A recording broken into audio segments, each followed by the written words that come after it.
पिछले भाग में आप सबने सुना कैसे परवीन और अर्चना की शादी होती है।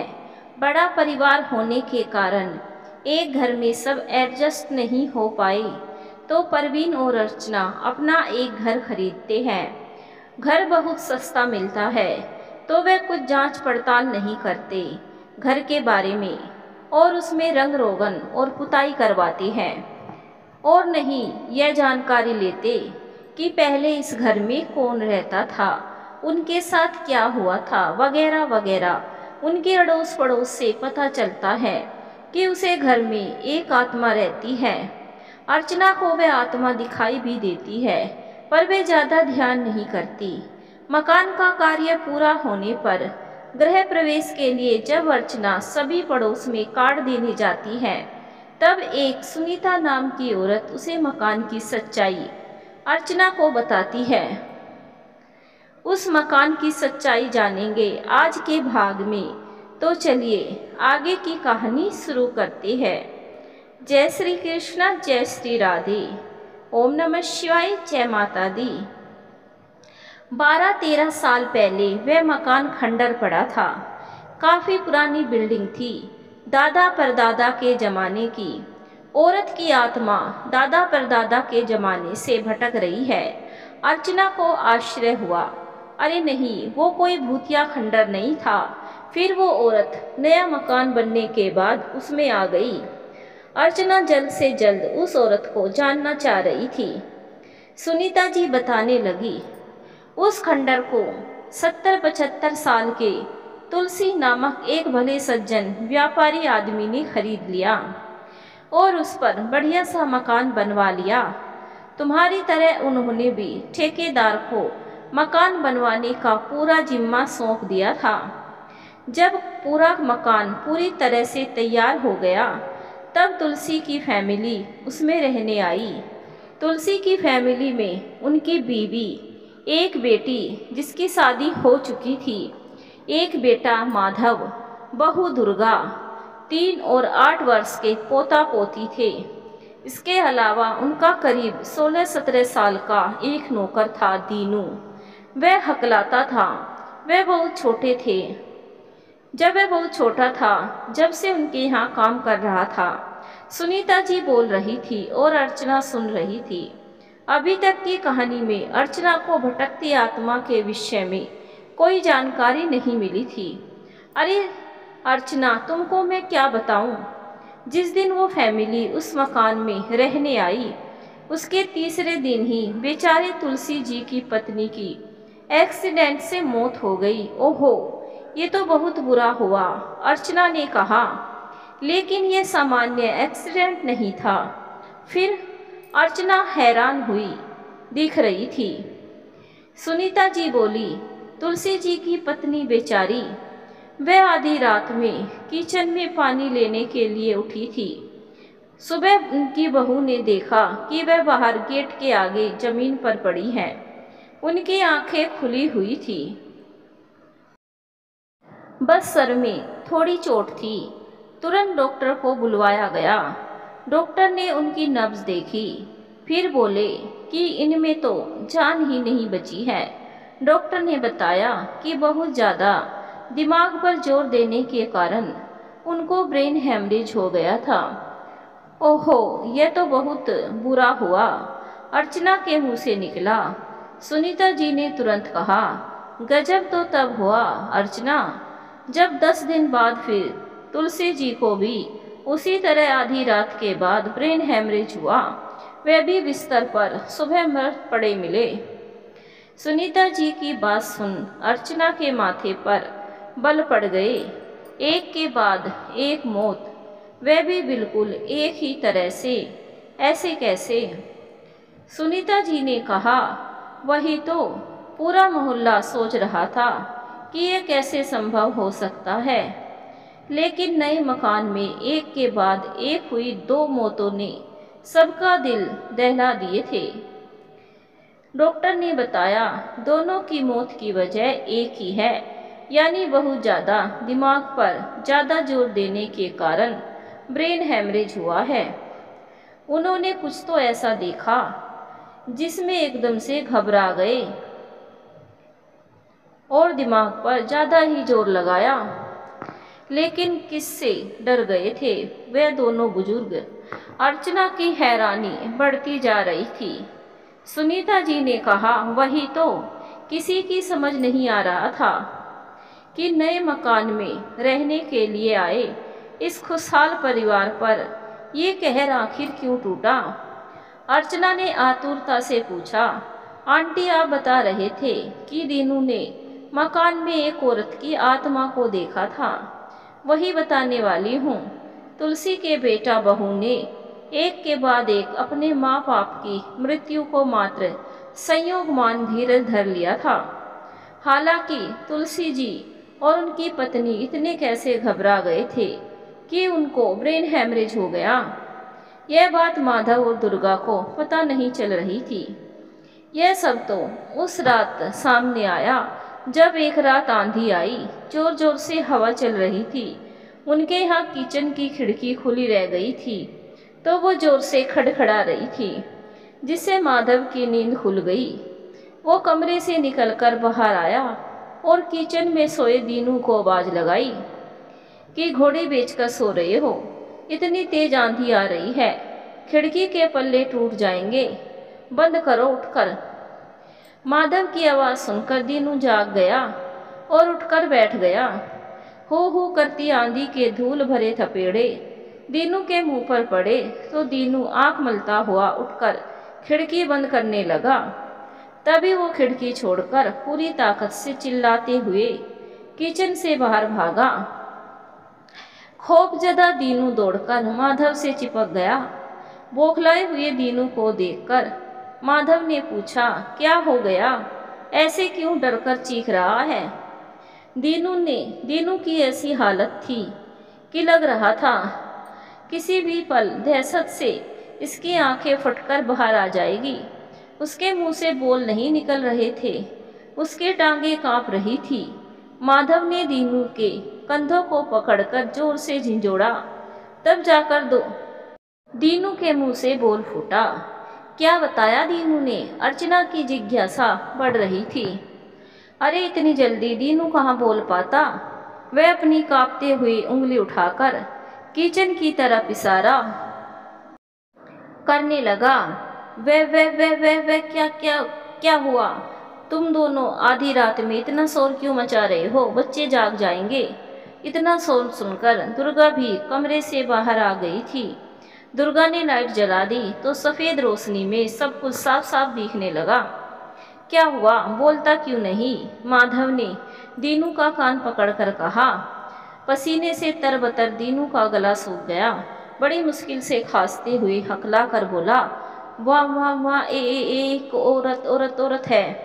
औरत? माधव और दुर्गा ने एक दूसरे के मुंह की तरफ देखा। दहशता दीनू बता रहा था, उधर गार्डन आम के पेड़ औरत बैठी है। मम्मा मुझे देख कर उड़ कर आई। ओ खिड़की से झाझाकने लगी। बाबा बाबा भयानक। इतना बोलकर दीनू बेहोश हो गया। दुर्गा ने अपने पति माधव से पूछा, यह दीनू क्या बता रहा था? माधव ने कहा, पता नहीं क्या बोल रहा था, शायद इसने कोई सपना देख लिया था। जमीन पर पड़े दीनू को देखकर दुर्गा बोली, मैं पानी लेकर आती हूँ। जब तक दुर्गा पानी लेकर आई तब तक माधव दीनू को हिला हिलाकर उसके मुंह पर धीरे धीरे थप्पड़ मारकर उसे होश में लाने का जतन कर चुका था। दुर्गा ने दीनू के मुंह पर पानी के छींटे मारे तो दीनू को होश आ गया। होश में आते ही उसने किचन की तरफ देखा और डरकर फिर से माधव से चिपक गया। भैया किचन भूत चुड़ैल भूत चुड़ैल किचन में। तुमने कोई सपना देखा होगा दीनू। अब ज़्यादा बकवास करी तो खींच करके एक चांटा लगाऊंगा। आधी रात को हो रहे इस ड्रामे के कारण माधव बहुत चिड़चिड़ा गया था। दुर्गा की भी नींद खराब हो गई थी। उस पर दीनू की बकवास बेसिर पैर की बातें सुन उसका दिमाग और भी खराब हो गया था। दुर्गा ने माधव से पूछा, माधव चाय पियोगे? मेरे सर में तो बहुत दर्द होने लगा है, मैं चाय बनाने जा रही हूँ। माधव ने कहा, ठीक है, मेरे लिए भी आधा कप बना लेना। और सुनो दुर्गा, अभी अभी आंधी आई थी, किचन की खिड़की खुली थी तो बहुत धूल भर गई होगी, जरा देख लेना। माधव की बात सुन दुर्गा हैरान होते हुए बोली, आंधी आई थी, मुझे तो पता ही नहीं चला। फिर उसने किचन में जाकर लाइट जलाई और गैस पर चाय के लिए पानी चढ़ाते हुए बोली, किचन की खिड़की तो बंद है माधव, और किचन में बिल्कुल भी धूल मिट्टी नहीं है, किचन बिल्कुल साफ पड़ा है। क्या खिड़की बंद है? लेकिन दुर्गा, अभी अभी आंधी आई थी, किचन की खिड़की खुली रह गई थी, उसी के खड़खड़ाने की आवाज से ही तो मेरी नींद खुली थी, कहकर माधव ने अपने से चिपके बैठे दीनू को खींचकर अपने से अलग किया। दीनू माधव की बाह छोड़ने को तैयार नहीं, वो अभी भी थर थर काँप रहा था। तुम्हें वहम हुआ होगा माधव, कोई आंधी आंधी वांधी नहीं आई थी, तुमने भी सपना देखा होगा। दुर्गा ने चाय छानते हुए हंसकर कहा। माधव सोच में पड़ गया, ऐसा कैसे हो सकता है? दुर्गा 3 कप चाय बनाकर ले आई थी। उसने एक कप माधव को पकड़ाया, दूसरा कप दीनू की ओर बढ़ाया। दीनू आंखें बंद किए बैठा थरथरा रहा था। तो दुर्गा ने धीरे से गर्म चाय का कप दीनू की उंगली में छुआ दिया। दीनू चीखा और उछलकर पीछे हट गया। बस बस बस, ज्यादा एक्टिंग करने की जरूरत नहीं, लो चाय पकड़ो। माधव ने दीनू को हड़काया। दुर्गा भी कुर्सी पर बैठकर चाय पीने लगी। दीनू आंखें बंद कर चाय के कप को पकड़े बैठा था। उसके हाथों में हो रहा कंपन साफ नजर आ रहा था। आंधी आई थी या नहीं, क्या सचमुच मुझे वहम हुआ है? और ये दीनू क्या बता रहा था? चाय पीता हुआ माधव कभी दीनू को देख रहा था तो कभी दुर्गा को। तो फिर किसकी बात सही थी, दीनू की या माधव की या फिर दुर्गा की? आंधी आई थी या नहीं? सुनीता जी से सवाल करती हुई अर्चना का दिल तेज गति से धड़क रहा था। सुनीता जी ने बताया, अगली सुबह माधव अपने घर के बाहर आया तो मेरे हस्बैंड और मैं और संगीता की सास सहित 5-6 पड़ोसी और थे। हम लोग मॉर्निंग वॉक के लिए जा रहे थे, तभी माधव और दुर्गा हमारे पास आए। दोनों बहुत परेशान लग रहे थे। हमारी आपस में गुड मॉर्निंग हुई। फिर माधव ने हम लोग से पूछा, क्या कल रात आंधी आई थी? आप लोगों ने क्या जवाब दिया? अर्चना ने पूछा। अरे ना अर्चना, उस रात आंधी नहीं आई थी, सुनीता जी ने बड़ी बड़ी आंखें फैलाते हुए कहा। तो फिर माधव को क्यों लगा कि आंधी आई है? अर्चना के दिमाग में सवालों की आंधियां चलने लगी। अब क्या बताऊं अर्चना, जैसे तुमको मेरी बात पर यकीन नहीं हो रहा, वैसे माधव और दुर्गा की बात पर यकीन नहीं हो रहा था, और माधव को दीनू की बात पर यकीन नहीं हो रहा था। फिर इसके बाद क्या हुआ? अर्चना ने उनसे पूछा। इस घटना के बाद शाम ढलते ही दीनू को बहुत तेज बुखार चढ़ा। उसे उल्टियां होने लगी। पानी तक नहीं पिया जा रहा था, बस चादर ओढ़े लेटा कपकपा रहा था। सुबह माधव ने दीनू के लिए डॉक्टर बुलवाया। फिर क्या बताया डॉक्टर ने? अर्चना की उत्सुकता बढ़ रही थी। डॉक्टर ने कहा कि बुखार की ऐसी कोई वजह तो नहीं दिख रही है, लेकिन दीनू की हालत देखकर लग रहा है कि जैसे इसने किसी डरावनी चीज को देख लिया है। क्या दीनू ने कोई डरावनी खौफनाक फिल्म देखी थी? डॉक्टर ने माधव और दुर्गा से पूछा। खौफनाक डरावनी फिल्म? सुनीता जी ने अर्चना की ओर देखा। वो भी दीनू की हालत को देखकर गहरी सोच के समुंदर में डूबी नजर आ रही थी। माधव ने कहा, जी डॉक्टर साहब, ये हो सकता है कि हमारे सोने के बाद इसने ड्राइंग रूम में टीवी चला लिया हो। हाँ, डरपोक तो है दीनू, दुर्गा ने कहा। फिल्म का ही असर हो गया होगा इस पर। इसके बाद डॉक्टर ने दीनू के लिए कुछ दवाइयाँ दे दी। अर्चना, लेकिन माधव ने डॉक्टर को बताया क्यों नहीं कि दीनू को किचन गार्डन में आम के पेड़ के नीचे एक डरावनी औरत दिखाई दी थी। उसने अपने पत्नी दुर्गा से भी ये बात छुपा ली। ऐसा क्यों किया माधव ने? सुनीता जी ने ठंडी सांस लेते हुए कहा। अब इसकी तो माधव ही जानता था, लेकिन अपने माँ बाप की मौत के बाद दीनू को गार्डन में एक औरत दिखाई देने से माधव को थोड़ा यकीन हो चला था कि शायद दीनू सही कह रहा है। गार्डन में कुछ तो गड़बड़ है।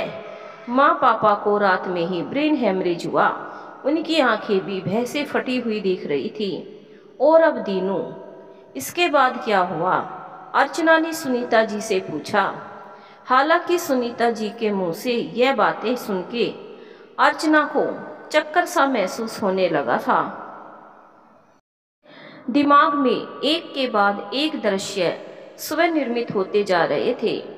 फिर सुनीता जी ने दिल दहला देने वाली सच्चाई का धमाका कर दिया, जिसको सुनकर अर्चना की आंखों के सामने अंधेरा छा गया। पूरा दिन दीनू बड़बड़ाता रहा और फिर रात को दौड़कर वो किचन की खिड़की की तरफ भागा। खिड़की के बाहर झांककर जाने क्या बड़बड़ाने लगा और फिर जोर से चीखकर जमीन पर गिर पड़ा। दीनू भी मर चुका था। अर्चना की हालत देख सुनीता जी ने अर्चना को पानी पिलाया और कहा, अर्चना, मैं तुम्हें डराने के लिए ये मनगढ़ंत बातें नहीं बता रही हूँ। मेरी तुमसे कोई दुश्मनी नहीं है, लेकिन ऐसा सचमुच हुआ था। यकीन ना हो तो संगीता की सास से पूछ लो। अर्चना ने खुद को संभाला और मन ही मन सोचा कि आज सुनीता जी से सारी बातें जानकर ही जाऊंगी। अर्चना ने अपने मन को कड़ा किया और पूछा, दीनू की मौत के बाद क्या हुआ? मौतों का ये सिलसिला थमा या नहीं? नहीं, दीनू की मौत के बाद फिर किसी की मौत नहीं हुई। अर्चना ने पूछा, फिर माधव और दुर्गा उसी मकान में रहते रहे हमेशा? नहीं, माधव और दुर्गा को वो मकान छोड़ना पड़ा। लेकिन क्यों? एक रात दुर्गा अपने लंबे बाल खोले किचन सिंक में बर्तन धो रही थी। तभी उसे लगा कि जैसे उसके बालों को किसी ने छुआ है। दुर्गा ने तुरंत पीछे मुड़कर देखा। उसे लगा शायद माधव है, लेकिन पीछे माधव नहीं था, ना ही कोई और दिखा। दुर्गा को लगा कि उसे वहम हुआ होगा। दुर्गा ने बात को दिमाग से निकाल दिया। किचन का काम खत्म करके दुर्गा अपने कमरे में आई और शीशे के सामने बैठकर अपने बालों को बांधने के लिए कंघी उठाकर जैसे ही बालों को हाथ लगाया, वैसे ही वह जोर से चीख पड़ी। उसके हाथ से कंघी छूटकर नीचे जमीन पर गिर पड़ी। क्यों? ऐसा क्या हो गया था? दुर्गा चीखी क्यों? क्या उसे भी वो औरत दिखाई दे रही थी? अर्चना ने पूछा। नहीं, उसे वो औरत नहीं दिखाई दी थी, बल्कि उसने देखा कि उसके बालों का जूड़ा बना हुआ है। जबकि दुर्गा को अच्छी तरह याद था कि बर्तन धोते समय उसके बाल खुले थे। बालों का जूड़ा अपने आप बन गया। अर्चना का दिल जोरों से धड़क उठा। फिर क्या? घबराहट में माधव माधव पुकारती हुई दुर्गा ड्राइंग रूम में बैठे टीवी देख रहे माधव के पास भागी। माधव खुद ही दुर्गा की चीख सुनकर बेडरूम में आ रहा था। दुर्गा को घबराया देखकर माधव ने पूछा, क्या हो गया दुर्गा? अनजाने डर से घबरा गई दुर्गा ने बताया, माधव माधव, देखो देखो, मेरे खुले बालों का किसी ने जूड़ा बना दिया है। दुर्गा की बात सुन माधव ने दुर्गा के बालों पर नजर डाली और बोला, लेकिन दुर्गा, तुम्हारे बाल तो खुले ही है, जूड़ा नहीं बना है। जूड़ा नहीं बना है। दुर्गा ने अपना सर को टटोला। सचमुच सर पर जूड़ा नहीं बना था। दुर्गा ने देखा उसके कंधों पर पहले की तरह ही उसके बाल खुले बिखरे हुए हैं। दुर्गा यह देखकर हैरान रह गई। उसे पक्का यकीन था कि उसने अभी अभी अपने बालों का जोड़ा बना देखा था। दुर्गा को असमंजस में पड़ा देखकर माधव ने कहा, दुर्गा, तुम बहुत थक गई हो। घर में एक के बाद एक 3 मौतों ने तुम्हें बहुत टेंशन दे दी है। चलो आराम करो चलकर। कहकर माधव ने टीवी बंद कर दिया और दुर्गा को लेकर बेडरूम में आ गया।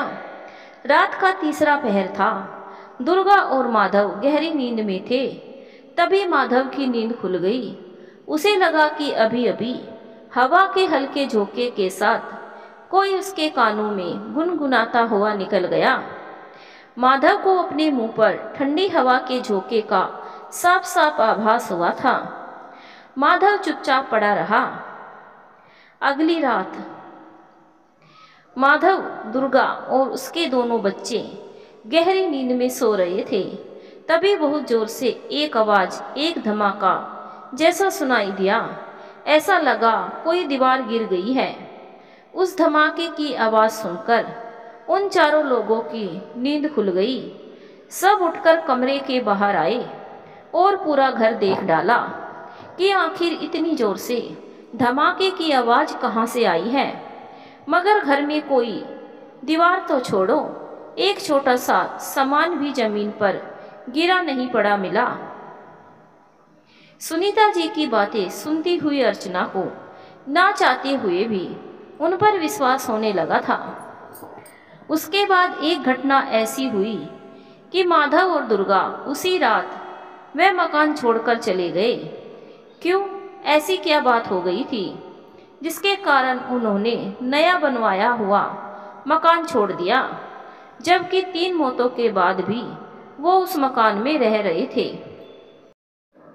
दुर्गा की आदत थी कि वह रात में अपने बालों में कंघी जरूर करती थी। एक रात दुर्गा अपने बालों में कंघी कर रही थी। तभी उसे शीशे में अपने पीछे एक औरत खड़ी दिखाई दी। औरत? कौन औरत? अर्चना के शरीर में सनसनी दौड़ गई। पता नहीं कौन थी वो औरत। औरत बंद कमरे के अंदर कैसे आ गई? वो औरत खूब गोरी, बिल्कुल अंग्रेज जैसी, लाल साड़ी, लाल बिंदी और हाथों में भर भर कर लाल चूड़ियां। उसके लंबे काले घुंघराले बाल उस महिला की पूरी पीठ पर छितरे थे। सुनीता जी के मुंह से उस औरत का हुलिया सुनते ही अर्चना की तबीयत बिगड़ने लगी। उसका जी उबकाने लगा। बिल्कुल ऐसी ही औरत तो उसने पहले ही दिन अपने मकान की छत पर, गेट पर और गार्डन में देखी थी। अर्चना के माथे पर पसीना चमकने लगा। उसका शरीर ठंडा पड़ गया। अर्चना को बेहद घबराया हुआ देखकर सुनीता जी ने तुरंत उसको पानी पिलाया। फिर सुनीता जी ने अर्चना के हाथ को अपने हाथ में ले लिया और कहा, अर्चना देखो, ये सारी बातें मैंने तुम्हें डराने के लिए नहीं बताई है। तुम्हारे या तुम्हारे परिवार के साथ कोई अनहोनी ना हो, इसीलिए मैं तुम्हें यह सच्चाई बताकर आगाह कर रही हूँ। अर्चना ने पानी का पूरा गिलास पी लिया तो उसे थोड़ी सी राहत पहुंची। अर्चना, मैं देख रही हूँ कि तुम बहुत डर रही हो, लेकिन मैंने तुम्हें सब कुछ बताया नहीं। और फिर ईश्वर ना करे कहीं तुम्हारे परिवार के साथ कोई अनहोनी हो गई तो उसका पाप मुझे ही लगेगा। अर्चना ने अपना सारा साहस बटोरा और कहा, आंटी आप बताइए, मैं सुनूंगी। अर्चना की रजामंदी मिलते ही सुनीता जी बोलने लगी। शीशे में दिख रही उस औरत के बालों को देखकर दुर्गा सम्मोहित सी हो गई। कितने खूबसूरत बाल! यह कौन है? दुर्गा ने खुद से ही सवाल किया और पलटकर पीछे देखा, लेकिन पीछे कोई नहीं था। दुर्गा ने फिर शीशे में देखा तो शीशे में वो औरत खड़ी मुस्कुरा रही थी। अगले ही पल दुर्गा बहुत तेज चीखी। माधव! दुर्गा! जोर से चिल्लाई। दुर्गा शीशे के सामने उठकर भाग जाना चाहती थी, मगर वो ऐसा ना कर पाई। ऐसा लगा जैसे उसके पैर जकड़ गए हैं, जमीन से चिपक गए हैं। तभी दुर्गा की चीख सुनकर वहाँ माधव आ गया। माधव भय से पीली पड़ी दुर्गा ने बड़ी मुश्किल से अपनी उंगली से शीशे की ओर इशारा किया। वो देखो माधव। माधव ने शीशे में देखा तो उसकी आंखें फटी रह गई, हाथ पैर कपकपाने लगे। माधव को भी शीशे में वो औरत खड़ी मुस्कुराती हुई नजर आई। माधव ने झटके से तुरंत गर्दन पीछे घुमाकर देखा। कमरे में कोई नहीं था। माधव की सांसें घबराहट से व्याकुल होने लगी। माधव को अपना दम घुटता सा लगा। माधव और दुर्गा को दीनू की कही बात याद आई। वहाँ एक औरत है। माधव और दुर्गा समझ गए कि दीनू सच बोल रहा था। उसे सचमुच एक औरत दिखी थी, एक चुड़ैल, जिसे देखने के बाद खौफ खाए दीनू की मौत हो गई थी। अचानक अर्चना के दिमाग में एक सवाल आया। उसने सुनीता जी से पूछा, आंटी जी, आपको माधव, दुर्गा और उस औरत के बारे में ये सब बातें कैसे पता चली? सुनीता जी के पास इस सवाल का भी जवाब था। जिस रात माधव और दुर्गा ने शीशे में खड़ी उस औरत को देखा, उसी रात उसी वक्त दुर्गा और माधव अपने बच्चों को लेकर बदहवास घबराए हुए, चिल्लाते हुए उस घर से बाहर निकल आए। तब रात का 11 बजे थे। उस समय मोहल्ले के 4-5 पड़ोसी औरतें, आदमी खाना खाने के बाद थोड़ा घूमने और गपशप करने निकले थे। उसमें से भी मैं भी थी। तभी माधव ने सबको पूरा किस्सा सुनाया। दुर्गा तो बेहोश हो गई थी। दुर्गा के बच्चे अपनी माँ की हालत देखकर रोए जा रहे थे। हम सबको भी एक बारगी माधव और दुर्गा की बात पर यकीन नहीं हुआ, क्योंकि हम तो यहाँ बरसों से रह रहे हैं। हमें तो कभी किसी भटकती आत्मा, भूत, चुड़ैल या कोई रहस्यमयी औरत नहीं दिखी थी। मगर माधव और दुर्गा भी कोई अनपढ़ गवार या भूत प्रेत में विश्वास करने वाले नहीं थे। फिर उनकी हक बकाई हालत बता रही थी कि वो दोनों सच बोल रहे हैं। वे दोनों बहुत ही घबराए हुए थे और अपने मकान की तरफ देखने से भी डर रहे थे। हम सब ने उन्हें बहुत हौसला दिया। फिर उस रात माधव और दुर्गा अपने घर नहीं गए। हमारे पड़ोसी खन्ना परिवार ने उस परिवार को अपने घर रोक लिया। माधव और दुर्गा ने उसी रात निर्णय कर लिया कि अब वे किसी भी कीमत पर इस मकान में नहीं रहेंगे। रात में ही मिस्टर खन्ना के घर में मीटिंग हुई। तुलसी जी और उनकी पत्नी की ब्रेन हेमरेज से हुई मौतों और दीनू की खौफ से हुई मौत और शीशे में दिखी औरत के तार आपस में जोड़े गए। सबको यकीन हो गया कि सचमुच उस मकान में कोई औरत है जिसे देखकर इंसान इतना ज़्यादा डर जाता है कि अपनी जान से हाथ धो बैठता है। फिर आप लोगों ने क्या किया आंटी जी? अर्चना ने पूछा। फिर उसी रात हम सब ने अपने अपने कॉन्टेंट में पता करके माधव और दुर्गा के लिए किराए के मकान का इंतजाम कर दिया। अगले दिन सब पड़ोसियों ने मिलकर उनका मकान खाली करवाया। सारा सामान लोडर में डालकर माधव और दुर्गा किराए के मकान में रहने चले गए। उस दिन के बाद से उन्होंने अपने इस मकान की तरफ पलटकर भी नहीं देखा और ना ही हम लोगों से कोई संपर्क किया। इतना बताकर सुनीता जी चुप हो गई। हे भगवान, अब मैं क्या करूं? अर्चना बहुत मुसीबत में पड़ गई थी। बरसों पाई पाई जोड़कर यह मकान खरीदा, रंगवाया, पुतवाया, रहने लायक बनवाया। कितने सपने देखे। अर्चना के दिमाग की नसें फटने को हुई। मेरे मकान में एक औरत की आत्मा भटक रही है। क्या सोचने लगी अर्चना? नहीं, कुछ नहीं आंटी जी। माधव और दुर्गा के साथ बहुत बुरा हुआ। अंत में सुनीता जी ने कहा, अर्चना तुम अपने मकान में खूब अच्छे से पूजा पाठ करवा लेना। ताकि तुम्हारे यहाँ सब कुशल मंगल रहे। जी आंटी जी, अर्चना उठते हुए बोली। अच्छा, अब मैं चलती हूँ, नमस्ते, कहकर तेज कदमों से चलती हुई सुनीता जी के घर से बाहर निकल आई। अर्चना सोच रही है कि माधव और दुर्गा के बारे में परवीन को बताऊं या नहीं। रात में परवीन और अर्चना बेड पर लेटे थे। परवीन बता रहा था कि आज दिन भर उसने कार्ड बांटे तो क्या क्या हुआ, लेकिन सुनीता जी की बताई हुई बातों में दिमाग उलझाए और अपने में ही गुमसुम अर्चना तो परवीन की किसी भी बात पर कोई प्रतिक्रिया नहीं व्यक्त कर रही थी। परवीन को बिल्कुल भी नहीं पता है कि अर्चना के दिमाग में क्या उथल पुथल मची है। इसीलिए अर्चना की चुप्पी से परवीन को थोड़ा आश्चर्य जरूर हुआ कि अर्चना तो गृह प्रवेश को लेकर इतनी उत्साहित है, मगर उसने तो आज दिन भर क्या क्या किया यह कुछ बताया ही नहीं। नए मकान के पड़ोसियों को कार्ड देने गई थी, वहाँ क्या हुआ इसका तो कोई जिक्र ही नहीं किया। तभी परवीन को लगा कि शायद अर्चना बहुत थक गई है। यह सोचकर परवीन भी चुप हो गया और अर्चना के माथे को सहला कर सो गया। गृह प्रवेश का शुभ दिन आया। परवीन अर्चना ने 1 हफ्ते की छुट्टी लेकर नए मकान में जरूरत का थोड़ा थोड़ा करके सामान पहुंचवा लिया। टेंट हाउस, गद्दे, चादरें आदि मंगवा लिए गए। डिस्पोजल कप, प्लेट, कटोरी, चम्मच और वाटर कूलर आदि की बढ़िया व्यवस्था कर दी गई। एक दिन पहले से ही लगभग सारे करीबी रिश्तेदार आ गए।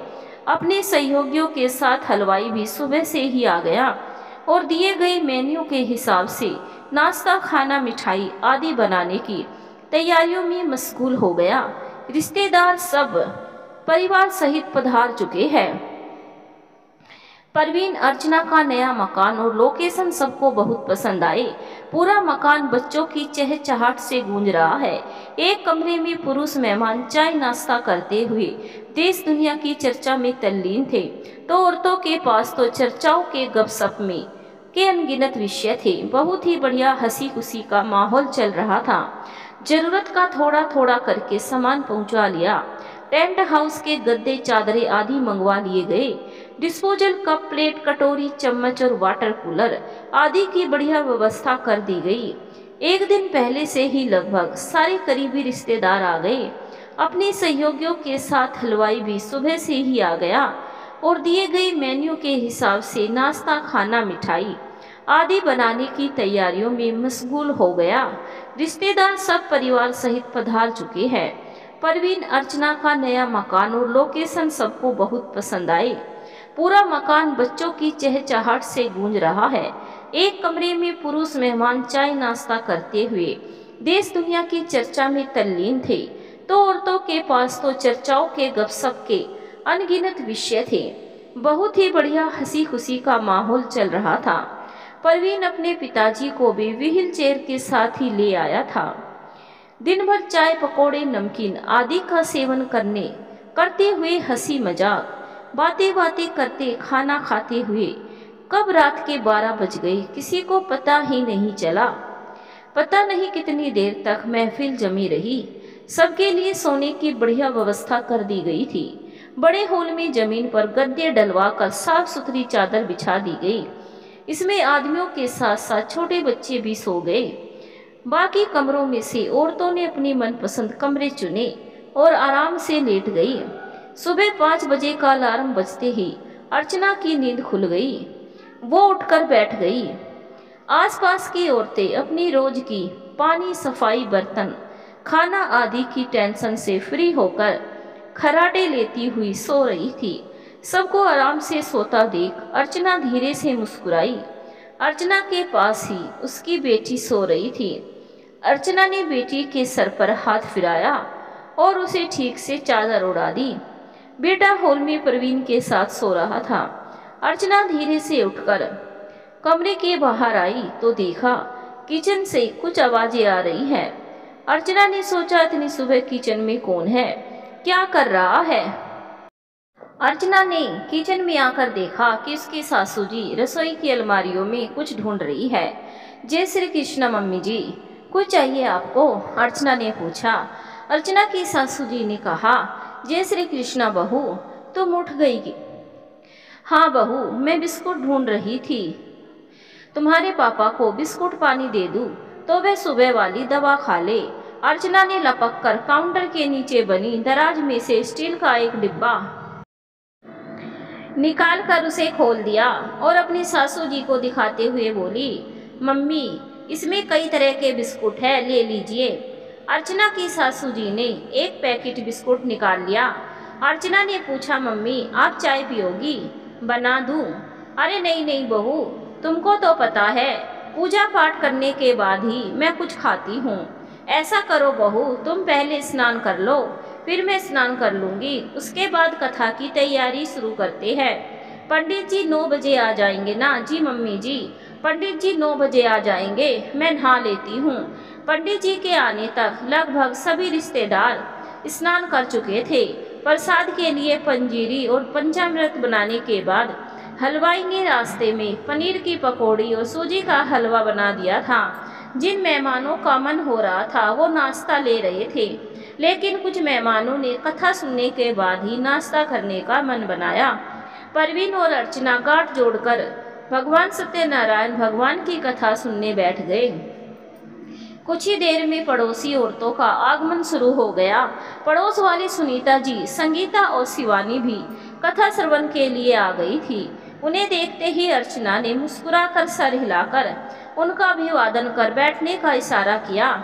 उन सब ने अपने साथ लाए केले रुपये आदि चौकी पर विराजे श्री सत्यनारायण भगवान जी को अर्पित किए, फिर अपने साथ स्थान पर जाकर बैठ गई।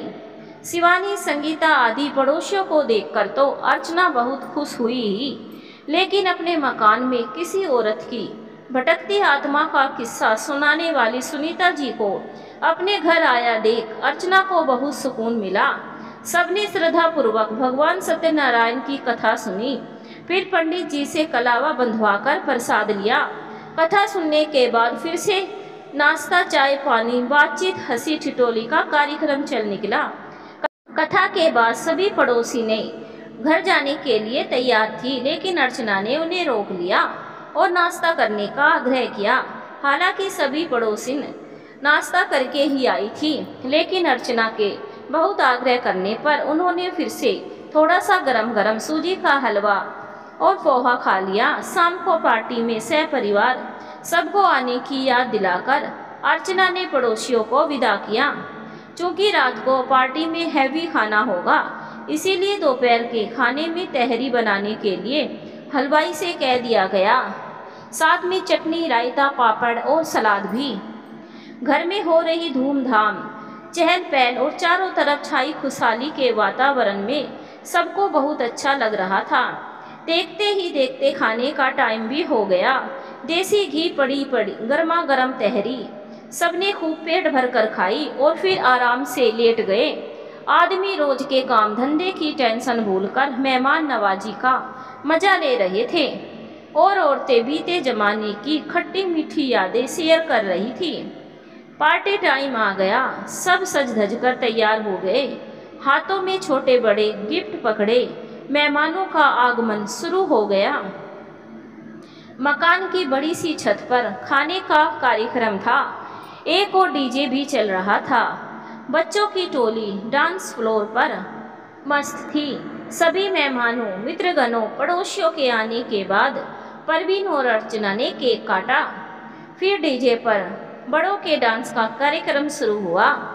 कुछ लोग अपने मन से डांस फ्लोर पर आ गए तो कुछ को जबरदस्ती खींचकर लाना पड़ा। कुछ लोग मन ही मन डांस करने को आतुर हो रहे थे, मगर इंतजार कर रहे थे कि कोई उनसे कहे, तब वह नाचे। परवीन और अर्चना ने भी खूब डांस किया। अर्चना ने अपने पड़ोसियों का हाथ पकड़ पकड़ कर उन्हें खूब नचाया। पार्टी में बहुत मजा आ रहा था। खाना भी लगवा दिया गया था। एक तरफ खाना चल रहा था, दूसरी तरफ नाच गाना। रात्रि 12 बजे तक फंक्शन चला। इसके बाद खुश मन से मित्रगण और पड़ोसी रिटर्न गिफ्ट देकर खुशी खुशी विदा हो गए। थकान से चूर मेहमानों को भी अब पैर पसारने, कमर सीधी करने के लिए बिस्तर चाहिए था। जिसकी व्यवस्था तो हर समय मौजूद ही रहती थी। बढ़िया खाना, भरपूर इंजॉय। थकान से चूर सभी रिश्तेदार बिस्तर पर गिरते ही गहरी नींद की आगोश में चले गए। अर्चना को भी नींद आ रही थी। निद्रा देवी के बोझ से उसकी पलकें तो बंद हो ही रही थी, मगर अर्चना के पैरों में हो रहा दर्द और ऐंठन बार बार उसे नींद से उठाए दे रहा था। नींद के जबरदस्त झोंके अर्चना को सुलाने का पुरजोर प्रयास कर रहे थे, तो पैरों का दर्द भी नसों को मरोड़ रहा था। अचानक अर्चना को अपने पैरों के ऐंठन दर्द में बहुत सुकून मिलने का एहसास लगने लगा, जैसे घंटों बहुत देर तक मॉल में घूमने के बाद मसाज चेयर पर बैठकर मसाज करवाने में मजा आता है, ठीक वैसा ही मजा आ रहा था। नींद के गहरे सागर में गोते लगाने को तैयार अर्चना ने लेटे लेटे अपने पैरों पर नजर डाली। कोई उसके पैरों को अपनी गोद में रखकर उन्हें सहला रहा था। उसी के कारण अर्चना को बहुत अच्छा लग रहा था। दर्द में बहुत आराम भी मिल गया था। नींद से बोझिल पलकों की झीरी से अर्चना ने अपने पैर की तरफ बैठे शख्स की ओर झांक कर देखा। खूब गोरी, बिल्कुल अंग्रेज जैसी। यह तो इसके आगे अर्चना कुछ न सोच सकी और अर्चना की आंखें बंद हो गई। अगली सुबह अलार्म बजने पर अर्चना की नींद खुल गई। इस समय बदन बहुत हल्का लग रहा था। हाथ पैरों में दर्द का नामो निशान नहीं था। सब अभी भी सो ही रहे थे। बस आज भर की भागा दौड़ी और है, उसके बाद फिर सब नॉर्मल हो जाएगा। अर्चना सोई हुई औरतों के बीच से सावधानी पूर्वक निकलकर कमरे के बाहर आई। अर्चना की सास उर्मिला जी पहले से ही आंगन में मौजूद थी। जय श्री कृष्णा मम्मी जी, जय श्री कृष्णा बहू। और फिर कहा, बहू, मैं और तुम्हारे पापा आज रात को ही अपने घर चले जाएंगे। यह सुनकर अर्चना चौंक गई और बोली, क्यों मम्मी जी, क्या कोई दिक्कत हो रही है यहाँ? अब कुछ दिन तो आप लोग हमारे साथ भी रहिए मम्मी जी। बहू, यहाँ मुझे तो कोई दिक्कत नहीं हो रही है, लेकिन बहू, मैंने तुम्हें बताया नहीं कि कल से तुम्हारे ससुर जी जब से तुम्हारे इस नए मकान में आए हैं तब से बहुत बेचैनी महसूस कर रहे हैं। अब वह बोल तो पाते नहीं है, मगर ऐसा लग रहा है जैसे वह अंदर ही अंदर जाने किसी बात को लेकर बहुत झटपटा रहे हैं। शायद बहुत दिनों बाद इतनी भीड़ भाड़ में आए हैं, इसीलिए उलझन हो रही है उन्हें। ससुर जी की हालत के बारे में जानकर अर्चना परेशान हो गई। मम्मी जी, आपने मुझे तुरंत बताया क्यों नहीं? मैं डॉक्टर को बुलवा लेती। तुमको क्या बताती बहू, बेकार रंग में भंग पड़ जाता। वैसे भी तुम्हारे ससुर जी को सर्दी जुकाम बुखार तो कुछ है नहीं, फिर डॉक्टर उन्हें किस बात की दवा देता। लेकिन फिर भी मम्मी जी, अगर ससुर जी बेचैन हो रही है, झटपटा रही है, तो जाहिर है उन्हें कोई ना कोई परेशानी तो जरूर होगी। हाँ, यह बात तो तुम्हारी सही है बहू। मैंने तुम्हें यह भी नहीं बताया कि तुम्हारे ससुर जी ने कल से खाना भी नहीं खाया है। जो थोड़ा बहुत बिस्किट कल सुबह लिया था, उसे ही चूरा बनाकर खिलाया था। वो भी बहुत मुश्किल से खा रहे थे। इधर उधर गर्दन घुमा रहे थे कि मुझे नहीं खाना है। और बहू, तुम्हारे मारे ससुर जी कल रात भर सोए भी नहीं। थोड़ी बहुत झपकी लगती भी थी तो तुरंत बड़बड़ाकर आंखें खोल देते। कुछ समझ में नहीं आ रहा क्या हो गया है उन्हें। मम्मी जी, आप चिंता ना कीजिए, आज ही डॉक्टर को बुलाती हूँ, देखिए क्या बताता है डॉक्टर। आज ही सारे मेहमान विदा होने हैं। अर्चना ने हलवाई को बता दिया था कि इतने मेहमानों को देने के लिए इतनी इतनी पूरियाँ, सब्जी और मिठाइयाँ चाहिए। सो आज हलवाई ने 3 भट्टियाँ जला ली थी। एक पर मेहमानों को दी जाने वाली पूरी, सब्जी, मिठाई बन रही थी। दूसरी भट्टी पर मेहमानों के लिए चाय और गर्मा गर्म नाश्ता, और तीसरी भट्टी पर कच्चा खाना यानी दाल चावल रोटी बन रही थी। जिसका जो मन हो वह खाए। शाम होते होते सारे मेहमान प्रसन्न मन से शानदार मेहमान नवाजी का शुक्रिया अदा करते हुए अपने अपने घरों के लिए प्रस्थान कर गए। सबके जाने के बाद परवीन टेंट हाउस से आया, सामान वापस करवाने में लग गया। उसके बड़े भैया हलवाई का हिसाब करने लगे और अर्चना की जेठानी बचे हुए खाने, राशन आदि को किचन में रखवाने लगी। अर्चना कमरों में बिखरे सामान को समेट रही थी। तभी उर्मिला जी अर्चना के पास आई और बोली, बहू एक बात बताओ, कल रात में पार्टी के बाद रात को जो औरत मेरे कमरे में आई थी वह कौन थी? उसे मैं पहचान नहीं पाई। उर्मिला जी ने चादर तह करते हुए पूछा, कौन सी औरत मम्मी जी? सारे मेहमान को तो आप जानती ही है। सोच में पड़ी हुई उर्मिला जी ने कहा, वही तो बहू, सारे मेहमानों को तो मैं जानती हूँ, लेकिन उस औरत को मैं नहीं पहचान पाई जो कल रात मेरे कमरे में आई थी। तो मम्मी जी आप उन्हीं से पूछ लेती कि वह कौन है। उर्मिला जी अभी भी दुविधा में पड़ी थी। बोली, मैं पूछ तो लेती, लेकिन उस समय तुम्हारे ससुर जी बहुत बेचैन हो रहे थे, उनका जी बहुत घबरा रहा था, तो मैं उन्हें हनुमान चालीसा पढ़कर सुना रही थी। तभी वह औरत कमरे में आई, मेरी तरफ देखकर मुस्कुराई और फिर चली गई। अच्छा, कैसे दिखती थी वह औरत? कुछ हुलिया बताइए, शायद मैं आपको बता सकूं उस औरत के बारे में। वह लग तो बहुत सुंदर रही थी, बहुत ही गोरी, बिल्कुल अंग्रेज जैसी। अर्चना के हाथ जहाँ के तहाँ रुक गए, कान खड़े हो गए। यह हुलिया तो जाना पहचाना लग रहा है। उर्मिला जी उस औरत के बारे में बता रही थी।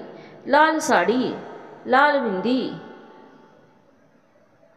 और हाथों में भर भर लाल चूड़ियां, उसके लंबे काले घुंघराले बाल उस महिला की पूरी पीठ पर चितरे थे। मम्मी जी के कमरे के में कल रात आई औरत का हुलिया सुनते हुए अर्चना के दिल की धड़कनों की रफ्तार बढ़ने लगी, सांसें जोर जोर से चलने लगी। अचानक अर्चना को याद आया कि कल रात ऐसी ही औरत तो मेरे पैरों को सहला रही थी।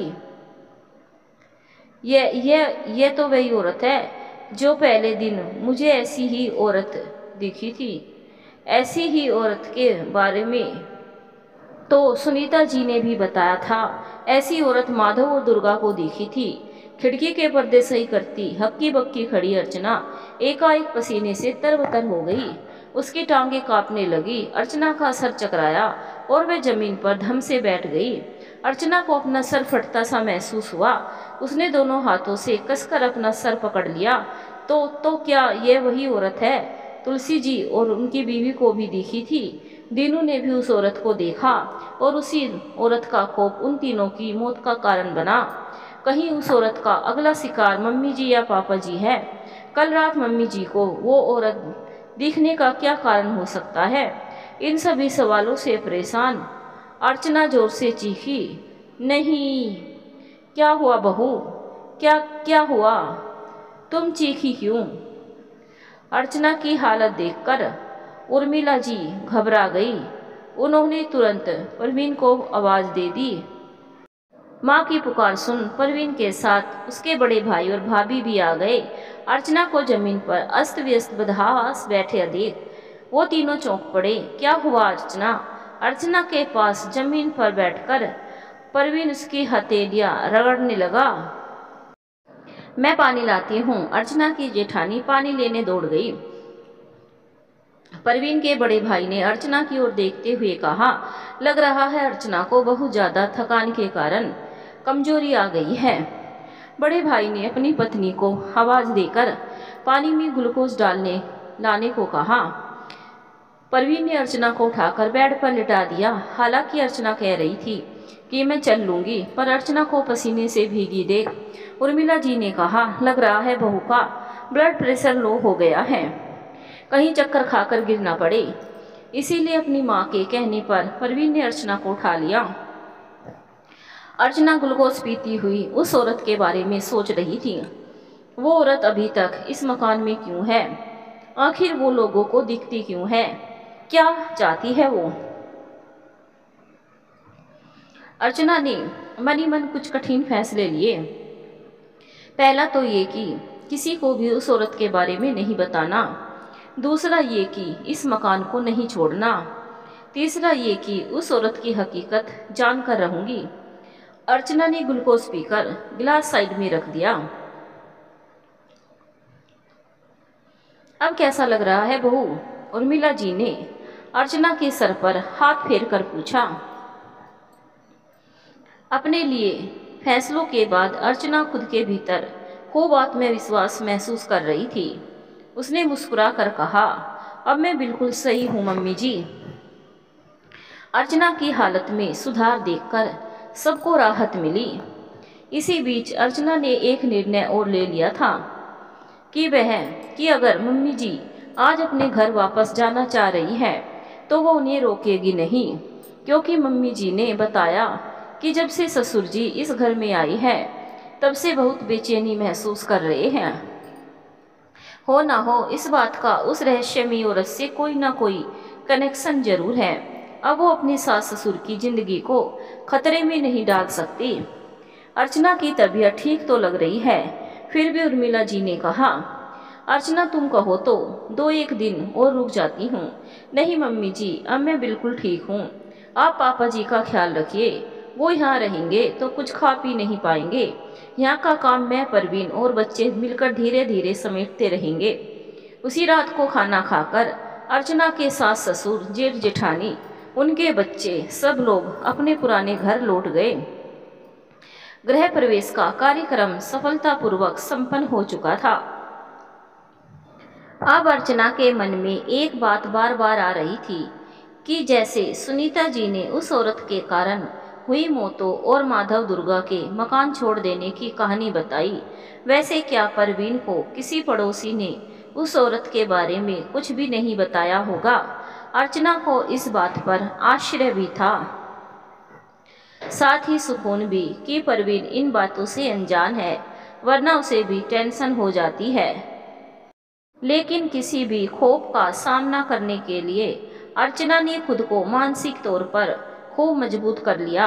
अर्चना ने खुद से बार बार कहा कि इंसान किसी भूत से नहीं बल्कि अपने डर से मर जाता है और उसे डरना नहीं है।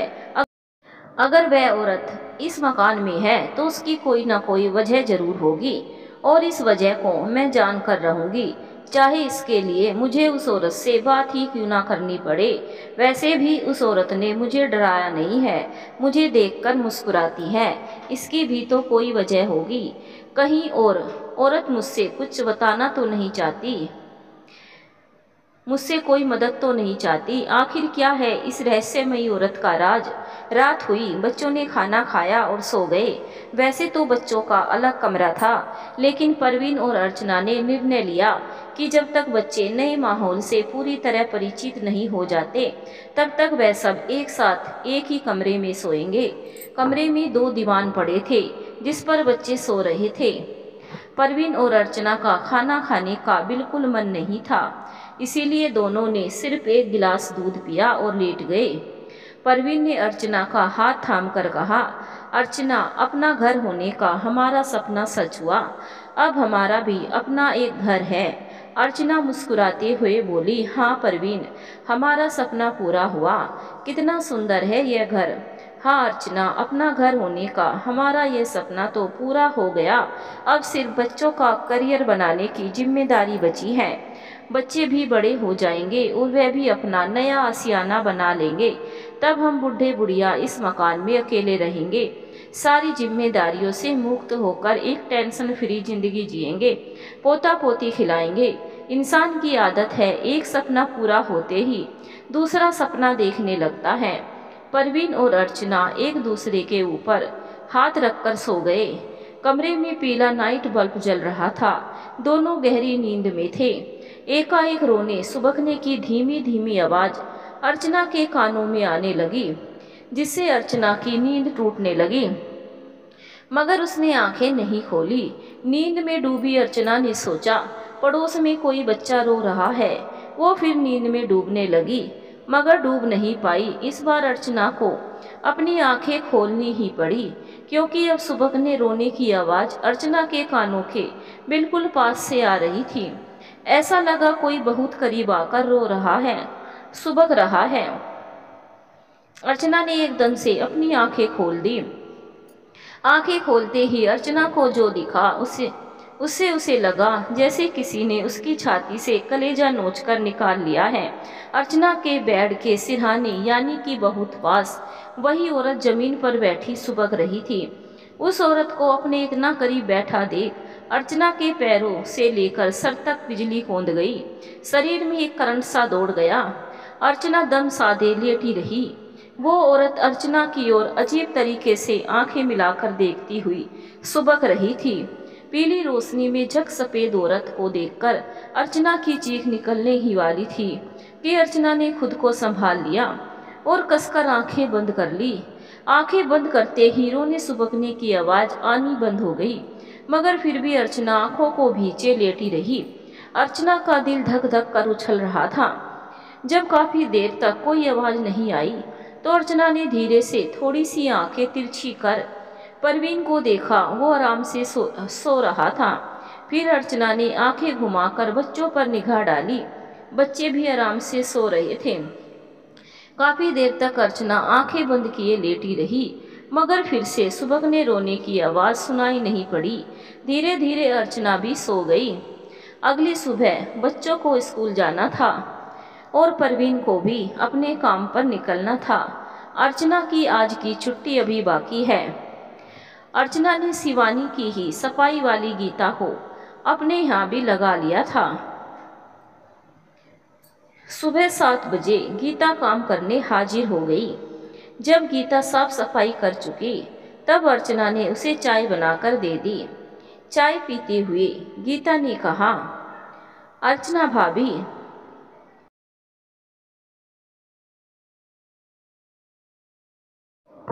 आपके नेचर की वजह से मैं यहाँ काम करने आ गई, वरना इस भूती मकान की तरफ तो देखने से भी डर लगता है। बच्चों के टिफिन के लिए सैंडविच बनाती हुई अर्चना ने मुस्कुरा कर कहा, thank you very much Geeta. वैसे जब कोई मकान खाली पड़ा होता है तो लोग उसे भूतिया ही मानने लगते हैं, लेकिन तुम यकीन करो यहाँ ऐसा कुछ नहीं है। पता नहीं भाभी यहाँ कुछ है कि नहीं, क्योंकि मैं भी इस मोहल्ले में साल भर से ही काम पकड़े हूँ। वैसे कुछ ना ही हो तो अच्छा है। अपना काम खत्म करके गीता चली गई। फिर बच्चे भी स्कूल चले गए। उसके बाद परवीन भी अपने काम पर निकल गए। नाश्ता करने के बाद अर्चना ने उर्मिला जी को फोन कर अपने ससुर जी की तबीयत के बारे में पूछा। तुम्हारे ससुर जी ने बहुत जबरदस्ती करने पर अभी नाश्ते में थोड़ी सी दूध की दलिया खाई है, मगर वह अभी भी सही नहीं लग रहे हैं। किसी बात को लेकर अंदर ही अंदर परेशान हो रहे हैं। समझ में नहीं आ रहा है क्या हो गया इन्हें। आज दोपहर में डॉक्टर को चेकअप करने के लिए घर पर बुलवाना है। मम्मी, आपने यह बहुत अच्छा किया जो आपने डॉक्टर को बुलवा लिया। इसके बाद थोड़ी देर और बात करके अर्चना ने कॉल कट कर दिया। सारा दिन बहुत आराम से गुजर रहा था। दोपहर में बच्चे स्कूल से वापस आ गए। शाम 6:30 बजे तक परवीन भी वापस आ गया। हालांकि आज का पूरा दिन सामान्य रहा, लेकिन फिर भी अर्चना हर मिनट उस मुस्कुराती हुई रहस्यमयी औरत का सामना करने के लिए खुद को तैयार करती रही, मगर वह औरत नजर नहीं आई। रात हुई। डिनर खत्म कर थोड़ी देर टीवी देखने के बाद पूरा परिवार सो गया। रात में कई बार अर्चना की नींद टूटी। उसने लेटे लेटे ही हौले से अपनी आंखें खोलकर पूरे कमरे का नजारा लिया, मगर आज ना रोने सुबकने की आवाज सुनाई दी और ना ही वह औरत दिखाई दी। लेकिन एक रात परवीन, अर्चना और उनके दोनों बच्चे गहरी नींद में सो रहे थे। तभी बहुत जोर से एक आवाज, एक धमाका जैसा सुनाई दिया। ऐसा लगा कोई दीवार गिर गई है। उस धमाके की आवाज सुनकर और उन चारों लोगों की नींद खुल गई। सब उठकर कमरे के बाहर आए और पूरा घर देख डाला। कि आखिर इतनी जोर से धमाके की आवाज़ कहाँ से आई है, मगर घर में कोई दीवार तो छोड़ो, एक छोटा सा सामान भी जमीन पर गिरा पड़ा नहीं मिला। सब वापस आकर बिस्तर पर लेट गए और सो गए। लेकिन अचानक ही अर्चना के बदन में सनसनी दौड़ गई। वो अंदर ही अंदर बहुत जोर से कांपने लगी। जब उसे याद आया सुनीता जी ने बताया था कि माधव और दुर्गा को भी एक रात ऐसे ही धमाके की आवाज़ सुनाई दी थी, लेकिन घर में सब सही सलामत था। अर्चना को चक्कर सा आने लगा। उसने पास में रखी बोतल से 2 घूंट पानी पिया और चुपचाप लेट गई। सीने में अभी भी धुक धुकी सी मच रही थी। बिल्कुल ऐसे ही धमाके की आवाज़ ऐसे ही आधी रात में माधव और दुर्गा को भी सुनाई दी थी। अर्चना ने यह बात परवीन को नहीं बताई। अर्चना ने सोच लिया था कि जब तक वह औरत खुद परवीन को नहीं देखती तब तक वह परवीन से उस औरत का या सुनीता जी की बताई हुई किसी भी बात का कोई जिक्र नहीं करेगी। अर्चना सामान्य बने रहने की कोशिश में कामयाब हो रही थी, क्योंकि परवीन को अर्चना के व्यवहार में कोई परिवर्तन या अजीब बात नहीं दिख रही थी। एक रात करीब 12:30 बजे जब परवीन, अर्चना और बच्चे सो रहे थे, तभी अर्चना की बेटी को प्यास लगी। बेटी उठी, खुद ही किचन में पानी लेने के लिए कमरे का दरवाज़ा खोलने ही वाली थी कि तभी बेटी की आहट पाकर अर्चना की नींद खुल गई। अर्चना तुरंत उठ बैठी, उठी बेटी को बिस्तर पर बैठने के लिए कहकर और खुद पानी लेने के लिए किचन की ओर बढ़ गई। अर्चना ने जैसे ही किचन का दरवाज़ा खोला, वैसे ही ठंडी हवा का सर्द झोंका उसके चेहरे से टकराया, जिससे एक पल के लिए अर्चना की आंखें बंद हो गई और उसके जूड़े में लिपटे खुले बाल बिखर गए। अर्चना तुरंत सावधान हो गई। वो समझ गई कि वो औरत कहीं आसपास ही है। अर्चना ने बेपरवाही दिखाते हुए खुल गए बालों को वापस जूड़ा बनाकर लपेटा और किचन की लाइट जला दी। अर्चना ने देखा कि किचन की खिड़की खुली हुई थी। अर्चना रात में सोने से पहले खिड़की बंद करना नहीं भूलती, मगर न जाने कैसे आज खिड़की खुली रह गई थी। अर्चना ने खिड़की को बंद करने के लिए जैसे ही अपना हाथ बढ़ाया, वैसे ही उसका पूरा बदन थरथरा गया। खिड़की के बाहर सामने किचन गार्डन में लगे आम के पेड़ के नीचे लाल साड़ी पहने खड़ी वही औरत अर्चना को देखकर मुस्कुरा रही थी। अर्चना के बदन में जैसे हजारों चींटियां काटने लगी, लेकिन अर्चना का दिमाग बिल्कुल होशो हवास में था। गहरी सांसें लेती हुई अर्चना ने अपने दांतों को गुस्से से पीसते हुए आम के पेड़ के नीचे खड़ी उस औरत को खा जाने वाली निगाहों से घूरना शुरू कर दिया। तुरंत ही उस औरत की मुस्कुराहट सिमट गई। अगले ही पल अर्चना कुछ और सोच पाती, उसके पहले ही अर्चना बुरी तरह चौंकी और झटका खाकर खिड़की से पीछे हट गई। अर्चना के देखते ही देखते वो औरत हवा में उड़ती हुई आई और खिड़की से आकर चिपक गई।